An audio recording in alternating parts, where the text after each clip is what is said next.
If you're willing to take me like this, I'm ready to serve. I always sort of had this dream of continuing in my father's footsteps, my grandfather and my great-grandfather, in pursuing a military. My name is Lieutenant Colonel Kamal Singh Kalsi. I'm a doctor, I'm a soldier, I'm a father, a husband, a son.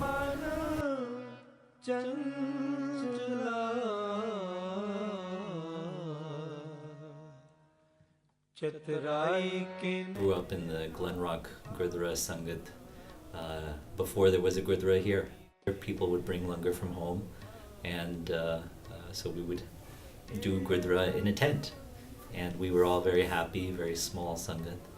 And over the years it's grown, and it's become this wonderful, large, vibrant community. Ravi Balla, Gurbir Garwal, and all of us, we were all just little kids running around this Gurdwara, and we all grew up together. And they're much younger and much better looking brother, but they're part of the same community, and I look up to both of them. They're wonderful Sikhs, wonderful friends, and they're part of the family. We came here as a family in 1978. Back then it was just me, mom, and dad. I saw my dad fight for his rights to work at the New York City Transit Authority. I mean, they wanted him back in the day to remove his turban. He tried to explain to them, look, I can't remove my turban, but he lost that case. मेरा नाम चरण सिंह कलसी है. I was born in Lahore, Pakistan. I settled in Kanpur, and from the Kanpur we moved to the United States in 1978. मेरा नाम Paramjit and मेरी journey Amritsar तो शुरू हुई. Married to Lucknow, Kanpur, and then after that we came to United States with Kamal. So Kamal was that time only 1.5 years old, and it was really struggling that time. It was not easy for us, but we made it. I joined the Indian Air Force in 1966, and I was happy with the Air Force. And that time my elder brother, Dr. Turban Singh Kalsi, he moved from the London to USA, and he asked me that one, why don't you come to the USA? I joined a company here where nobody wanted to give me the job in the beginning. It means actually I was lucky that I got the job after 2 weeks. But most of the people, when I was going for the interview, they said they need the US experience. At that time, he gave me the job as a technician, electronic technician. That was $5 an hour, $200 a week. And after getting a tax deduction, I was getting $165, and I was very happy. So I first met Chinar when I was in college. I met Chinar online on AOL at the time, and then we started talking, and so we became really, really good friends, and the phone bills then started going up. Sat Shri Akal, mera naam Chinar Kalsi hai. I was born in Baroda, India, and then we came here when I was a little girl. My parents got a scholarship in Stony Brook, and they brought me over to the New World. Fell in love with this guy who was wearing a turban in the US, which was not very acceptable at that point because people looked at him differently. When we were in college, a bunch of my friends would come, we would play pool, and they would say, "You're dating a ZZ Top singer?" And I said, no.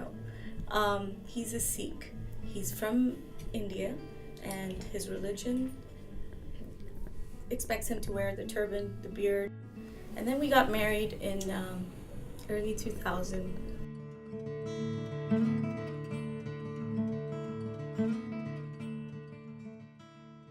You're the only Sikh in the school, right? How does that, do people bother you? Well, when I first went, some people were curious because they said it was weird that I had a turban. But over the years, they found that it was normal. But still, some people mistake me as a girl. Do you know why Daddy fights? For civil rights, politics, equality, so that no one would be better than the other person. Did you ever face children being mean to you in school? Yes. Because of what? Because sometimes they were making fun of other kids, and when they did, that made me feel bad because everybody should feel equal, not greater than the other person. So then I stuck up for them. Just like that. And I told the teacher what the other kids were doing to the kids who were being bullied. And so then they would be mean to you? Yes.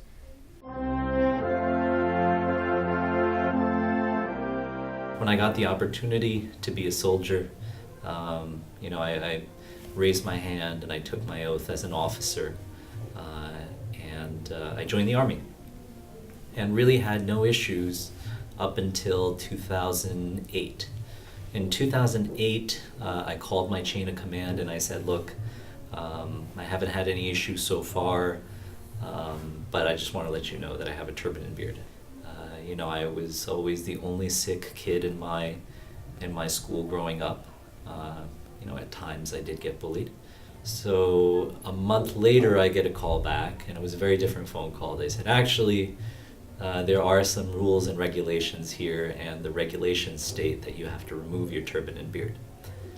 And that's when our fight and our struggle to serve really began.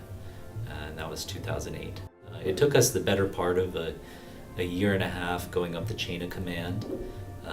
We had 50 congressional signatures. It took 15,000 petitioners on a letter to Secretary of Defense Gates at the time.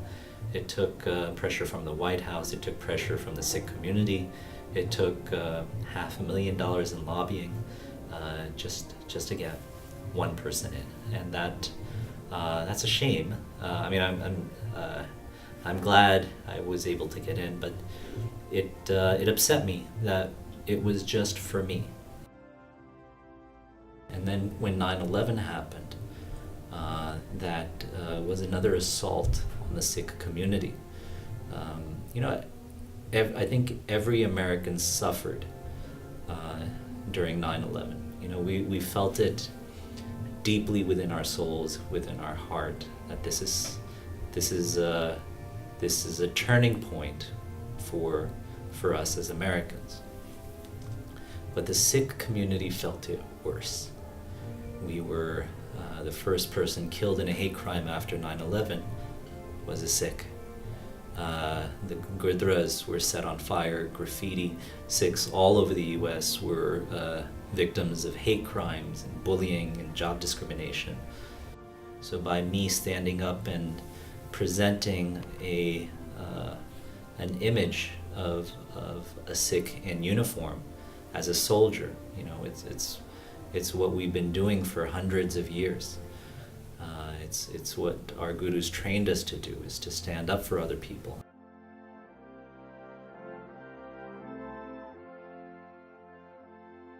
In 2011, Kamal was asked to be deployed to Afghanistan. Now that was a big hit for us. रोज बैठ जाते TV दे अगे कि मैं Cinderella है. I will go to the jungle. I will find my dad. We was crying. We was like, it was tough time that day. It was not easy for us.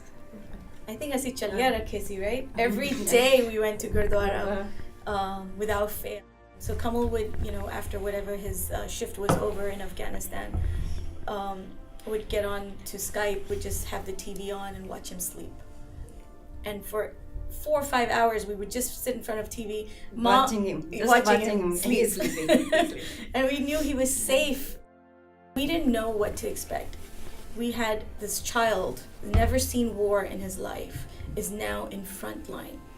I had 2 kids. I had a very huge stake at his leaving us and not knowing what to expect in the next 7 to 8 months, whether I was going to see him or not.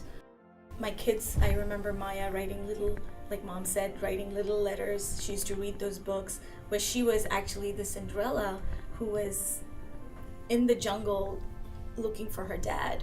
And she was going to go capture him and bring him back. Kabir used to make statements like, Mom, does Daddy remember what I look like? Now, how do you explain to a 2-year-old, what the mission is, why Daddy's gone where he's gone? And all this was to prove a point that Sikhs could serve in the army. There should be no discrimination. Our kids should respect whatever religion you are, whatever culture you are. And that's why we all came to this country, for the betterment. Religious freedom is a core American value. I think that's it's part of what makes America so great. Diversity, religious freedom. This is American soft power. But we shouldn't shy away from the fight. I think it gives us an opportunity to stand up, not just for ourselves, but for others. We made sure that we changed policy. So we helped not just Sikhs, but Jews and Muslims and other religious minorities that wanted to serve in the military. The door opened slowly, very slowly. And then finally, in 2017, we opened yet another door. We were able to change policy in the U.S. Army for all religious minorities. So now if you're a Sikh or a Jew or a Hindu or a Rastafarian or a Muslim that wants to wear their hijab, you can do that. And we were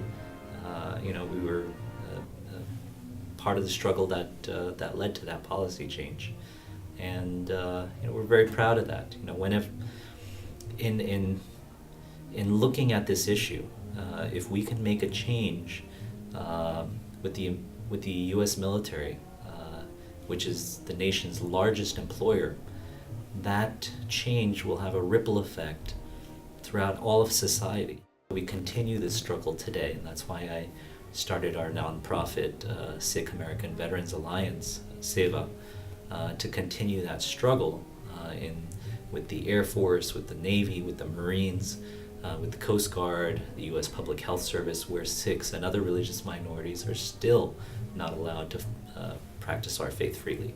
So this struggle is important to me because I love my kids, and I don't want to see them go through the same struggles that I had to suffer through. We share these stories. We share our stories. My grandmother is a great example. My grandmother is a survivor from India's partition. And these stories, we have to capture them because they do reflect a lot of pain, a lot of suffering, but that's ultimately part of our history. It's part of what makes us what we are. This project and many others like it are really critical in helping to share that type of information, trying to capture and save these stories for future generations, and to also help educate our fellow Americans as to who we are, what we represent, where we come from, where we're going. Sikh and Asian American communities are power players now. We are becoming more and more engaged with politics in corporate America. CEO of MasterCard is a Sikh.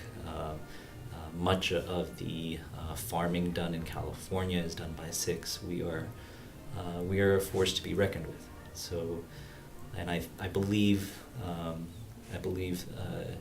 politicians and Americans are starting to knows who Sikhs are, and I think it's important for us to help educate them, educate ourselves, educate our children about our history. But we shouldn't shy away from the fight. I think it gives us an opportunity to stand up, not just for ourselves, but for others.